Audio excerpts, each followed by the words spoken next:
Hey, Formula One fans, Paddock Headquarters here. Thank you for watching. A couple topics on today's program from Formula One. The first one is the Toto Wolf investigation.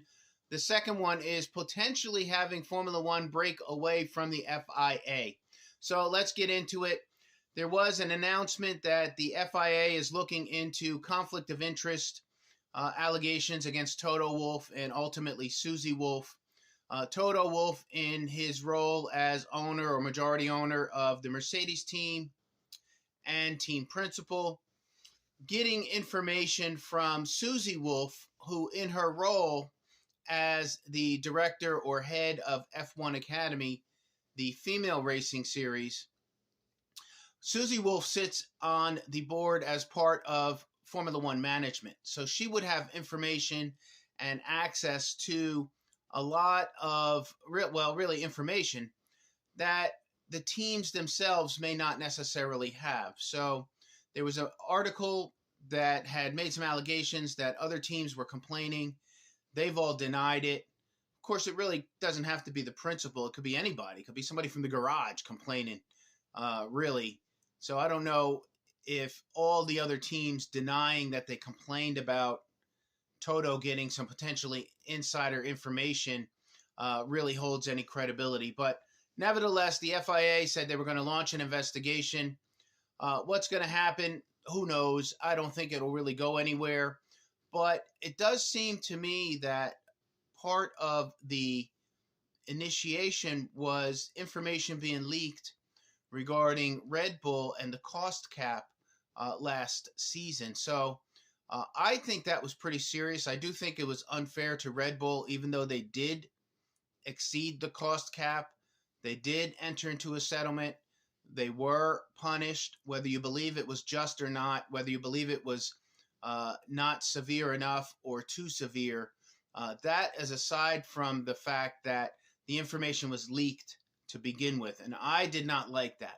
I did not like that at all. I think if any of the teams had an issue with the cost cap, it should have been released officially at the time, and, there would have been a timetable for the investigation and so forth. But to have that come out unofficially as a leak, I thought was unfair to Red Bull.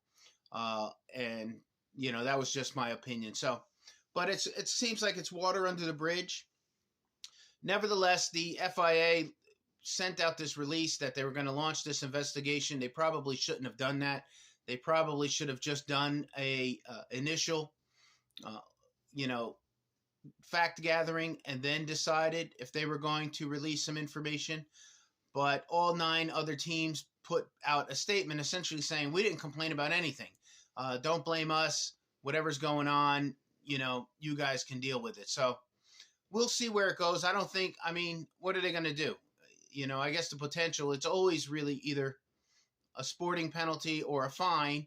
And in this case, it would, if they found some kind of infraction against Susie Wolf for passing information to Toto, it would be fines. I don't know. Susie's not going anywhere. She's going to run that F1 Academy. She did a great job, I think, except for maybe too little exposure at the beginning of the racers, but she's not going anywhere. So, and Formula One essentially distanced themselves from the FIA as well, talking about, look, this isn't on us. I'm not sure what you guys are doing in terms of this investigation about a conflict of interest, but this wasn't really any of our doing, and we don't have any idea what you're talking about. So I think this leads to my second topic, which is the FIA. I did a video several months ago talking about Liberty Media and Formula One and the 10 teams potentially breaking away from the FIA.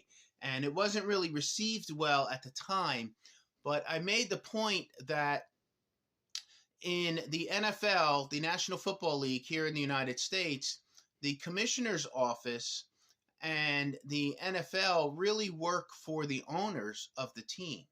Roger Goodell, as the commissioner, really kind of works for the owners of the 32 football teams.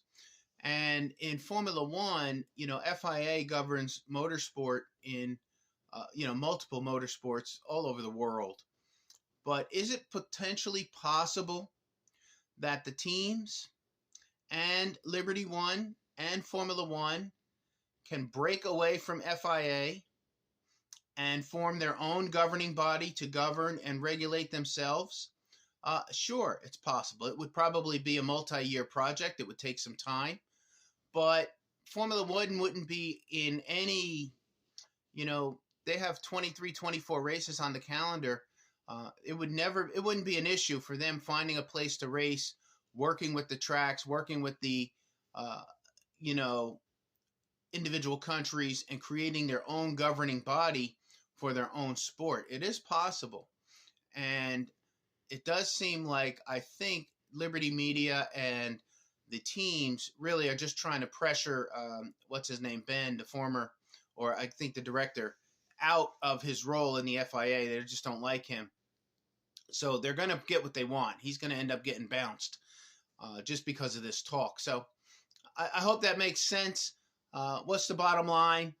Liberty Media and the essentially what would be the 10 teams and the owners really kind of floating rumors, throwing something out there like, hey, FIA, you guys need to shape up a little bit, because it is not out of the realm of complete possibility that we may break away from the FIA and form our own governing entity to regulate our races and our sport. So just something to think about. Let me know what you think. Very interesting stuff off season. Like I said, I don't know if Toto Wolf and Susie Wolf, I don't think they're going to be fined or anything's going to come out of the investigation. I think FIA released too soon that they were going to do this investigation based on one source from one magazine article, and they probably shouldn't have done that. They should have done some fact gathering and an initial, inquiry before they released any information about that. So that's what we got for Paddock Headquarters today. Thank you for watching. All things Formula One throughout the off season. Make sure you follow, like, and subscribe.